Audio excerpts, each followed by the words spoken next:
എല്ലാ സുഹൃത്തുക്കൾക്കും life vision ടോക്സിലേക്ക് ഒരിക്കൽ കൂടി സ്വാഗതം ചെയ്യുന്നു. ഞാൻ GK തുമ്പക്കാരൻ.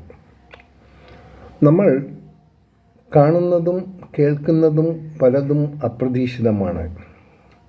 അങ്ങനെ അപ്രതീക്ഷിതമായി സംഭവിക്കുന്നത് ആണ് ഏറ്റവും കൂടുതൽ നാം കാണുന്നത്. ഈയിടയ്ക്ക് നമ്മുടെ പ്രധാനമന്ത്രി നരേന്ദ്രമോദി അദ്ദേഹം മണിപ്പൂർ സന്ദർശിക്കാൻ പോയി. കുറേ വാഗ്ദാനങ്ങളൊക്കെ കയ്യിൽ കാണുമായിരിക്കും.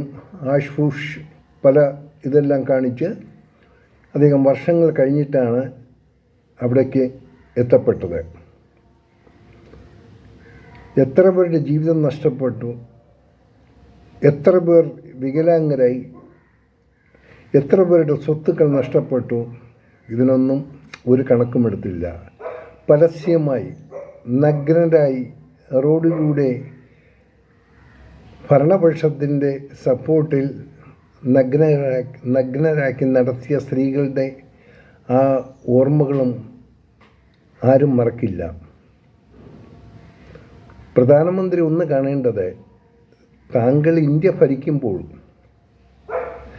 അത് മണിപ്പൂരായിരുന്നാലും ആസാമായിരുന്നാലും സൗത്ത് ഇന്ത്യ ആയിരുന്നാലും ഏത് ഭാഗമായിരുന്നാലും അതിനെ ഒന്നുപോലെ കാണണമായിരുന്നു.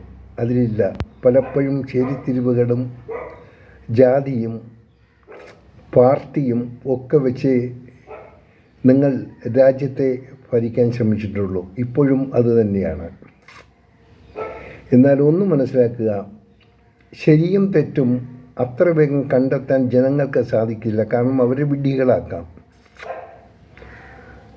എപ്പോഴും എവിടെയെങ്കിലും എന്തെങ്കിലും കലഹമുണ്ടായാൽ, ഇപ്പോൾ ഈയിടയ്ക്ക് കുറച്ച് ഭീകരവാദികൾ ഇന്ത്യയിൽ നുഴഞ്ഞു കയറി ആൾക്കാരെ വെടിവെച്ച് കൊന്നു. അതിൽ നിന്നും ഓപ്പറേഷൻ സിന്ദൂർ എന്നുള്ളൊരു സംവിധാനം ഉണ്ടായി. അത് പട്ടാളക്കാർ പോയി അതിനെ അടിച്ചമർത്തുകയും എയർഫോഴ്സൊക്കെ കൂട്ടായി ചേർന്ന് അതിന് വേണ്ട ഇത് കൊടുത്തു. പിന്നെ ഇപ്പോൾ ആ ഒരു ഷൈനികളാണ്. നമ്മൾ യുദ്ധത്തിൽ ജയിച്ച് യുദ്ധകാകളവും മുഴക്കി ആ ജയത്തിനെ ഹൈലൈറ്റ് ചെയ്താണ് കൂടുതൽ സമയം നമ്മൾ ചിലവഴിക്കുന്നത്. എല്ലാ രാഷ്ട്രീയക്കാരുമല്ല, അത് നമ്മുടെ ദൗത്യം മാത്രമാണ്. അതിന് എത്രത്തോളം ഒരു ഇത് കൊടുക്കേണ്ട കാര്യമില്ല. അതിനോടൊപ്പം തന്നെയാണ് ഈ പ്രതിപക്ഷവും. അവരും മോശക്കാരൊന്നുമല്ല.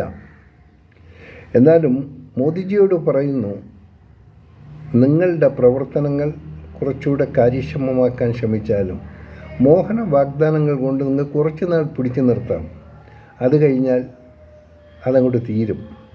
പക്ഷെ ജനങ്ങളുടെ മനസ്സിലുണ്ടായിട്ടുള്ള ആ വേദനകൾ, അവയൊന്നും അവർ അത്ര പെട്ടെന്ന് മറക്കാൻ സാധിക്കുകയില്ല. കാരണം അത്ര കൊണ്ടുള്ള വേദനകൾ അവർ അനുഭവിച്ചവരാണ്.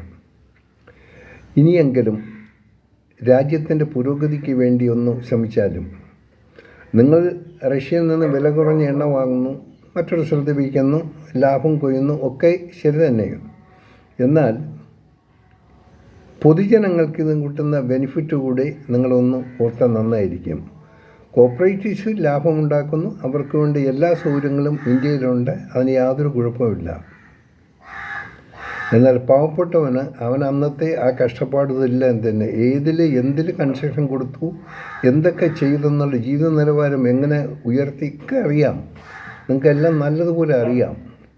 പക്ഷേ പലതും അറിഞ്ഞിട്ടും അറിയാത്ത കണക്ക് നിങ്ങൾ നടിക്കുന്നു. അങ്ങനെ ആകരുത് ഭരണകർത്താക്കൾ. കഴിയുന്നതും ഇനിയെങ്കിലും നല്ലൊരു ഭാരതത്തെ കെട്ടിപ്പടുത്താൻ നിങ്ങൾ ശ്രമിക്കുക. വാഗ്ദാനങ്ങൾ ചെയ്യുന്നതിന് ക്യാപിറ്റൽ വേണ്ട, അത് വെറും നാക്കുമതിയാകും. പക്ഷെ അത് പ്രായോഗികമാക്കുന്നതിന് ഒത്തിരി